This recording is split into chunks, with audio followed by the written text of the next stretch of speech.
And welcome into the Mizzou Central postgame show right here on STL Sports Central. Chris Pelican, Grant Salzman with you for the next 15, 20 minutes or so, probably more than the Tigers deserve tonight after a 26-point throttling the hands of the Alabama Crimson Tide down in Tuscaloosa. They did not cover that 10.5-point spread, Grant. Alabama with about 16 to spare on that number. And, folks, I don't know what to say, right? I mean, the YouTube chat already has one that starts off with "what an embarrassment." So I guess that's probably about all we can say from Matthew there. Folks, as always, we'd like you to jump in and give us your thoughts on the game tonight in the YouTube chat. While you're in there, give us a like and subscribe as well. So Grant, again, 90-64, your final in Tuscaloosa, a game where, I'll be real honest. I thought that they came out with a decent amount of defensive intensity. They had the opportunity to keep this thing close in the first half. Couldn't shoot a free throw to save their lives. And then second half was just a tidal wave of garbage for the Tigers. And you end up with a third disturbingly embarrassing loss on their resume for the year. Yeah, and as crazy as it sounds, I still am not like, oh, what an awful defensive performance. Like, yeah, they gave up 90, but like you got to look at the context a little bit. You held Alabama to shooting 42% from the field. It's not terrible. Like, if you would have told me Alabama shot 42% from the field, I'd say, okay. Before the game, I'd say, okay, Mizzou probably cut that close. Unfortunately, they themselves shot even worse. 39% from the field, 19% from three, 35% from the line. I mean, it's not at this point in time, they shoot like a freshman, high school team from the free throw line. I mean, it's really not even like I was texting you about this. It's like, I'm not even mad. I'm just, it's funny at this point in time, how pathetically bad it is. And again, I mean, like you sit there and we've talked about all year, the inconsistency on defense, the inconsistency offensively. The free throw thing is absurd. And, again, they have all the components, to be able to get blown out against good teams. And, I might be wrong on this, but I think when it's all said and done, the Charles Bediako added Alabama Crimson Tide might be the team to beat in the SEC. I know they're coming off 2 straight home losses, but I mean, boy, that team, the way they play, they are fast, they are physical, they shoot well. I mean, again, tonight they were 38% from 3, almost shot 40 3-pointers. I think it was 15 of 37 or something like that. So, again, this team has all the ability in the world. I would not be surprised if in Nashville they are the ones holding up the SEC tournament trophy when it's all said and done. And I mean, newsflash, not that anyone needs to know, adding the guy that got drafted in the NBA doesn't hurt. 14 points, 6 free throws, 6 rebounds. This win will not get vacated. I saw fans saying, oh, maybe he'll be ruled ineligible. But also, I'm feeling a lot less ticked off and hopeless than I would if Mark Mitchell doesn't make that 35-footer and Pierce doesn't make the 40-footer. Maybe that's naive of me, but that's what at least winning your home SEC games does, is that you can afford a 26-point loss on the road against one of the best teams in the country, and you won't move that much. They come out, beat Miss State.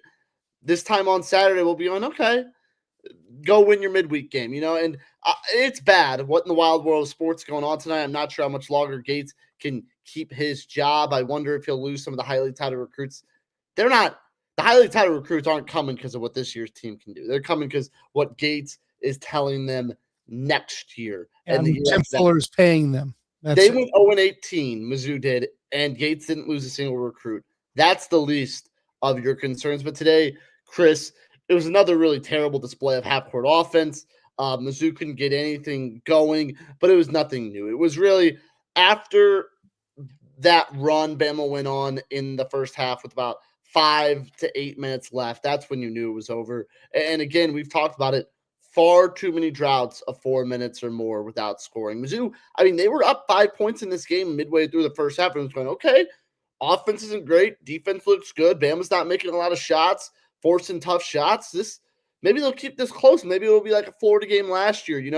I was coming in, cover the 10 points. It'd be a positive post-game show. They lose this game by 8. I'd be fine with that. But you lose the game in embarrassing fashion by 26. Yeah. Yeah, it got away from them for sure in the second half. They allowed it They allowed Alabama to have breathing room, and I think when you have a team like Alabama, you're not allowed. You can't do that. You can't give them the confidence to run and gun. Just let me cut you off. Robbie Avila just made a 3-pointer for the SLU Billikens to. I know we're a Mizzou show, but Robbie just made a deep 3 at the buzzer for SLU to beat George Washington and remain undefeated in the A-10. So we're St. Louis Sports Central. I'm sorry, but that's a big deal. That's a really fun basketball team. Yeah, and we will be having the Billiken postgame show coming up here probably in about 10 minutes. Hopefully we can wrap up this turd in about 10 minutes and move on to that one. Yeah, no. So again, this is the Mizzou Central postgame show right here on STL Sports Central. It is brought to you by the Legal Buddy app. Life happens fast. 1 minute you're driving home, the next flashing lights in the rear view. When trouble knocks, answer with confidence. With the Legal Buddy app, you can connect to a local attorney in seconds, whether it's a DWI, car accident, criminal charge, or traffic ticket. Download the Legal Buddy app today at legalbuddyapp.com. Register and use code LEGAL to enter for a chance to win a $250 Amazon gift card. Always on your side. That is the Legal Buddy app. You mentioned the free throws tonight. Final number 8 of 23. I mean, it's just it's at some point, like I said, you have to laugh at it. But I think they missed 10 of their first 14. And at that point in time, the game was close, right? And so what I was saying again was that you give Alabama that 7 or 8 point cushion, and they're not tight offensively. They flow, right? They run. They pull up and hit threes in transition. It's exactly what made this a relatively close game at one point to the disaster that it was at this point. And so again, I didn't think they played a terrible first half. If the free throw discrepancy isn't so awful, it is a very close game at halftime, and I think it's a different second half game. But once again, we run into the same stuff, Grant. And, I was texting you about this, and I'm saying, at what point, before the year, we thought that Anthony Robinson and Jacob Cruz would probably be, along with Mitchell, the 3 most important cogs offensively to this team. At this point in time, I really don't know, and I know I'm the guy, the tape is out there for anybody who wants to watch the tape, but I said Anthony Robinson should play through this dry spell he's in. He is so lost right now. I don't know if you don't just sit him for a week or 2, 3 or 4, and just say, dude, you got to get your head right, because whatever you're doing right now, it is wrong all the time. He dribbles the ball off his foot in the first half and then almost gets into a fight with the Alabama bench. I mean, he is distracted in a way that a guy with his resume, who's a junior in college with 3 years of basketball under his belt, this shouldn't be happening. So that's 1. 2, Jacob Cruz. Again, he only took a couple of 3 attempts tonight. And, this is what Kareem and I talk about all the time, but I'm like, Jacob Cruz is so bad in every other facet of the game that unless he is bombing threes, he is a liability of epic proportions out there. And I see them trying to post him up in the block. He gets dribbled around every single time he's out there. He doesn't position himself great rebounding wise. I mean, at some point, do we need to sit here and say that Jacob Cruz and Anthony Robinson need to be sub 10-minute a game guys at this point? Because I mean, boy, it is just bad with them. I think the one difference between the two is Cruz still attracts some attention. Like as weird as that sounds, when he's on the court, there still is a guy and maybe another guy in the area because everyone knows what he can be. Anthony Robinson, Chris, looks like a shell of himself. I mean, dribbling the ball off his foot, airballing a free throw. When Ant airballed a free throw, that's when you knew it wasn't going to be a good night. I mean, he looks lost. And the thing was, even when he's shooting, everything looks like he's just trying a little too hard. On defense, he's lost. Like, I've said, if he couldn't shoot the ball right now, but he was still getting you 7 dimes, getting a few steals, creating turnovers, creating havoc, you'd be like, hey, play through it. You'll find the offense, but everything else you're doing is so good. I think it's time to sit him. I think I would rather see Sebastian Mack if it played 15 minutes right now. And Mack has not been what I thought he was going to be either. But I would trust Mack to at least run an offense. I can't trust that with Anthony Robinson. A couple comments here. Season's been over. That said, next year's Gates last year to improve something, which means he got to hit home runs in the portal. Even Ant can go, and I wouldn't say that last year. You can't lose recruits who have signed people. You got to do some research in 2026 instead of running to express yourself. You can lose recruits that have signed. Signing does not. Yeah, I mean, at this point in time, again, No. Charles Bediako was playing for an NBA G Yeah. League team 2 weeks ago, and now he's here. I'm laughing about this, and like I just want to jump on the Bediako soapbox because, again, I just think that this is worth talking about. I don't think people understand how absurd this is from the standpoint of, look, I know we've blurred the line between professional and amateur. That's just a joke at this point in time. And everybody wants to sit there and say, oh, there's been pros from Europe coming over and playing for the comparison of what's happening with Bediako is this. So Josiah Trotter enters the NFL draft, right? And he's going to go get drafted. He might not get drafted. Let's just say, for instance, he doesn't, and he signs a free agent contract with any team, the Chicago Bears.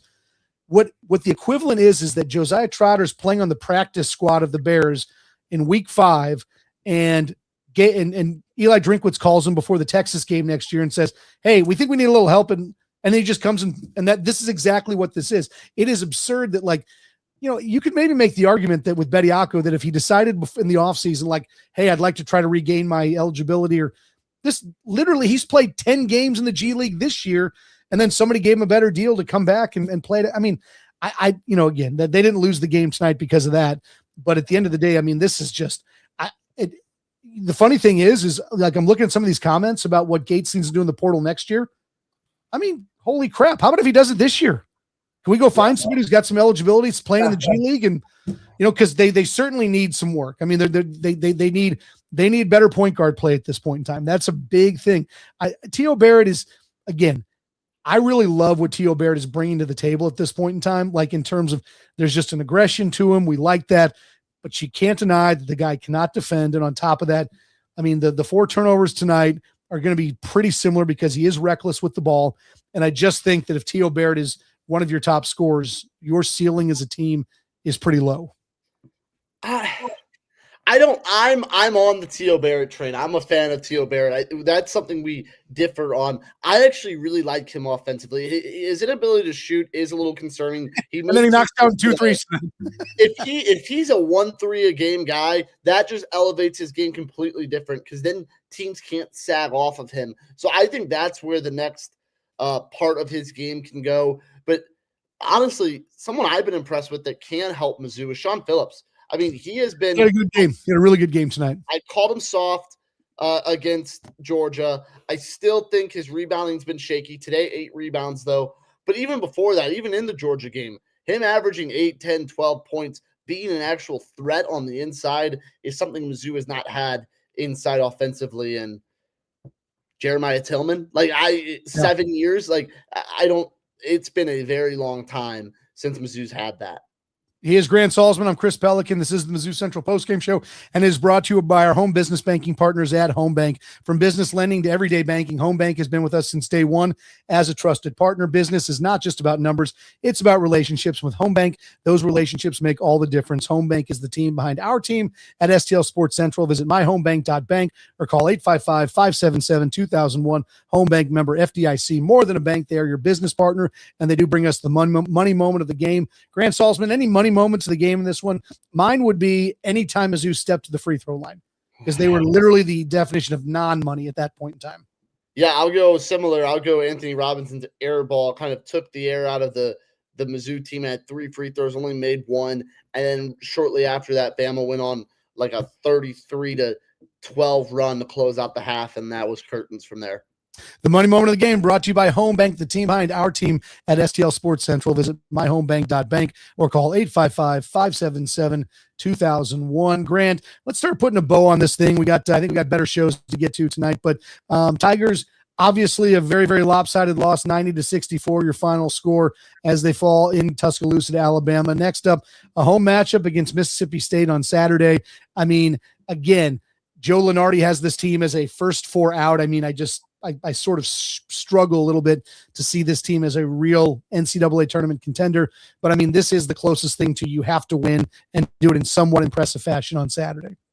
Yeah, whatever that analytic number given out, I mean, you have to cover. And you have, Chris, a really good chance here. I mean, you're home against Miss State at South Carolina. That is a borderline have to go 2-0. Yeah, if you lose, then the next game at A&M, we're kind of sitting in the same spot going, all right, you did your job the 2 games before. Now you have 2 more home games. do your job again, and Mizzou's all of a sudden in a really good spot. I think you have 5 upcoming games: South Carolina, A&M, Miss State, Texas, and Vandy. If you can go even 3-2 in that stretch, I think it gives you continues the climb and give you a chance in the SEC and making the NCAA tournament. Yeah, not only do they need to win, but I think they need to get right as a team. I think we got to see that. So Super Bowl 60, it does deserve a sportsbook built for the moment. DraftKings Sportsbook, an official sports betting partner for Super Bowl 60, puts you right in the center of the biggest game of the year. And when anything can happen during the Super Bowl, DraftKings has your back with early exit. If a player goes down in the first half, you still get paid out in cash immediately once your bet settles. No bonus bets, no waiting. Grant, you got any ideas, any props so far that look interesting for the Super Bowl? I like anything Jackson Smith and Jigba. I don't know if I trust the Seahawks to win the game because I'm scared with Sam Darnold, but I would go and I would take Jackson Smith and Jigba's over. I believe it's 87.5 yards right now. And also, if you like the Seahawks to win, I think you could just go JSN MVP plus 550. So if you put $10, you win 55. I really like those odds. Don't think they should be that high. That's I think that's a smart play, Grant Salzman. New to DraftKings, new customers can bet just $5 and get $300 in bonus bets if your bet wins. Download the DraftKings Sportsbook app now. Use code STL Sports. That's code STL Sports to turn $5 into $300 in bonus bets if your bet wins. In partnership with DraftKings, the crown is yours. The clip's not working, Chris. Might need you to just can you just read this off for us? You know what? I gotta pull that part of it. Hold on. Do I have the disclaimer? I think it's like the law. We got to read it, right? All right. Gambling problem. Call 1-800-GAMBLER. New York, call 877-8-HOPENY or text HOPENY. Connecticut, call 800. Is this right? This is not even the right disclaimer, is it? It's the right disclaimer. You're good. Okay. Connecticut, call 888-78977 or visit ccpg.org on behalf of Boot Hill Casino in Kansas. Wager tax pass through may apply in Illinois, 21 plus in most states, void in Ontario. Restrictions apply. Bet must win to receive bonus bets, which expire in 7 days. Minimum odds required. For additional terms and responsible gaming resources, see dkng.cash.co/audio. Limited time offer. I hope that holds up in court. Great job. Yes. Thank you. This is some difficult copy right there. All right, Grant Salzman, Tigers lose 90-64. On to a way more exciting post-game show. SLU Billikens with a big win over George Washington. Grant, we will do it again on Saturday. For Grant Salzman, I'm Chris Pelican. This has been the Tiger post-game show right here on STL Sports Central. We'll see you on Saturday.